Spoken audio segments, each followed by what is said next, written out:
everyone, and welcome to Fright Bites, your source for short horror reviews. Let's talk about found footage movies.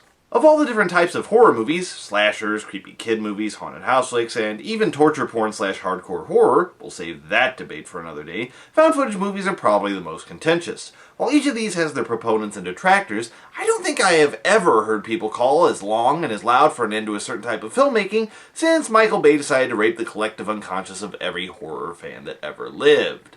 But Fear Fan, I imagine you saying, what is a found footage movie? Well, I'm glad I pretended you asked.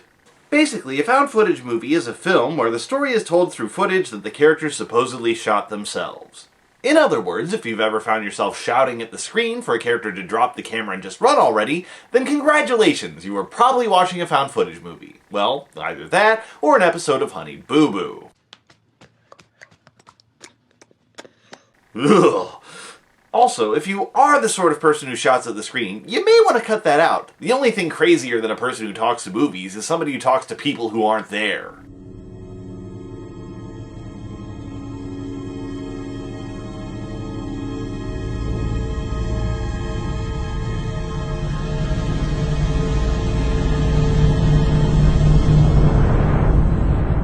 Anyway, as I was saying, found footage movies may have attracted more than their fair share of detractors, but that hasn't stopped them from exploding in popularity. Currently, there are a ton of independent cheapies being produced, and even some other bigger releases on the horizon, including at least one very familiar name. But how did these things get as popular as they have? Well, to find out, I'm going to be taking a look at the very first film to drag found footage into the limelight, the Blair Witch Project. For those of you who haven't seen this movie yet, the plot centers around a group of student filmmakers led by budding documentarian Heather Donahoe, a determined and ambitious girl who looks like a slightly less attractive version of Lindsay Ellis. Along with her companions Josh and Matt, she plans on heading to the town of Burkittsville to shoot a documentary on its local legend, the Blair Witch. And while it may sound like a foolhardy task to head into the woods to seek out the truth behind an urban legend, which may have claimed the lives of a dozen people, keep in mind that these are not your average horror protagonists. They're heading into the woods with a full knowledge of the urban legends, a thirst for knowledge, and that's not even to mention their meticulous preparations. The ultimate camper. Your house soft. Hey, you weasel. Marshmallow. Yep, they're all gonna die in the woods.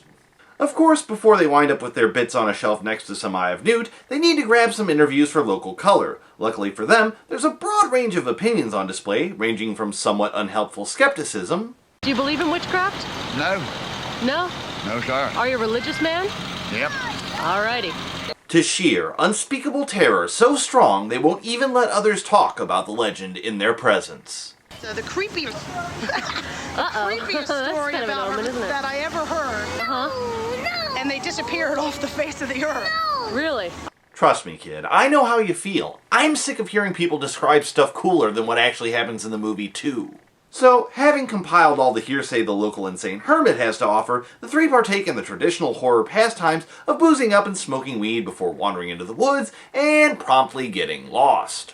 And it's here they encounter the most terrifying sights that this movie has to offer, including rocks. Woke up this morning, just like 2 seconds ago, and there are piles of rocks outside of our tent.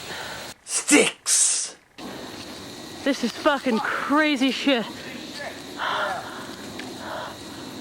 And most terrifying, the gnawing, nagging sense that this movie is boring as shit. And I wish to God I was joking, but seriously, for a movie I've heard described by several people as the most terrifying thing I've ever seen, there's less going on here than there was in Monsters. Honestly, I've watched this movie at least a dozen times for this review, and this stupid stick-on ghost is the most frightening thing in the entire film. And don't get me wrong, it's not that I don't like slow burn style horror movies. In fact, some of my favorite films could be described that way, including Alien, which is one of my top 3 horror films of all time. The difference between those films and this is in the payoff. In Alien, the film takes its time, introducing you to the characters, showing you the situation, and gradually ratcheting up the tension until it hits you with a big release. First, Kane's death at the midpoint, then another build till the nerve-wracking finale. In contrast, Blair Witch has no payoff for your patience and invested time. Instead, you just watch the characters wander aimlessly through the woods, growing ever more insufferably bitchy, until they finally wander into a basement, apparently take a whiz in the corner, and die. Either that, or they're attacked by the ghost of Patrick Swayze. Nobody puts baby in a corner. And I'm not necessarily talking about the fact that you don't actually see what happens to the kids. In fact, I'm fine with ambiguous endings. Hell, some of the scariest parts of horror movies can occur off-screen. Going back to Alien for a second, I've always found Lambert's death to be immensely disturbing, and all you needed for that was a truly awful death scream and a single shot of a hanging foot. And of course, it doesn't help that our characters have all the wit, charm, intelligence, and grace of those piles of rocks that they keep stumbling across. The only thing worse than being stuck watching a movie where nothing happens is being stuck in the very same movie with characters this unsufferable. From the moment they realize they're lost, these guys are at each other's throats almost constantly, which wouldn't be so ungodly annoying if any of them had anything interesting to say, but they're going for a more realistic vibe with this movie, so all we get is an endless wave of blandishments as the three of them play the blame game.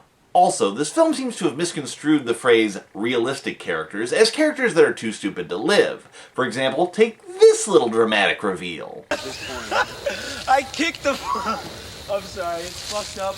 It's fucked up, but I kicked that fucking map into the creek yesterday. It was useless. I kicked that fucker into the creek. Great! So upon finding that you were lost in the woods, your first instinct was to throw away the map. You know, I'm glad you've never been in a plane crash, because if you had, you probably would have thrown your parachute out the door because you were pissed at the pilot. And by the way, remember that sound you heard the first night of camping? Heard noises last night. See, the problem is I sleep like a fucking rock. It was like there were two separate noises coming from two layers of space over here, and one of them was kind of like... One of them could have possibly been an owl, but the other one was like a cackling. No way. It was a total cackling, man. That's not the Blair Witch. That's Charles Darwin laughing his ass off. And although it may seem like I'm being overly harsh, there actually are a few good things about this movie. The nighttime sequences can be effectively creepy, and it is unnerving to see how the characters disintegrate. But again, it seems like there's never any real payoff to the build-up, which turns these effective sequences into a source of boredom and eventual frustration. Of course, a lot of people are going to disagree with me on this, and thanks to a huge viral marketing campaign, Blair Witch Project was a giant success. Originally shot for around $25,000, the Blair Witch Project eventually grossed around $250 million worldwide, literally 10,000 times its budget before studio reshoots. And while the Blair Witch Project may not have been the first found footage movie ever made, it definitely put the idea on the map and paved the way for Paranormal Activity, the film responsible for a current wave of first-person fright flicks. On top of that, it inspired a fair number of new filmmakers, and even inspired a sequel that most people seem to hate as much as I dislike the original.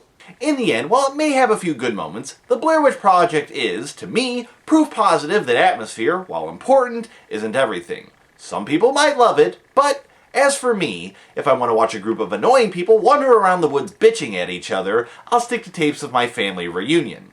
Anyway, that's all we have time for this week. I'll see you next time on Fright Bites.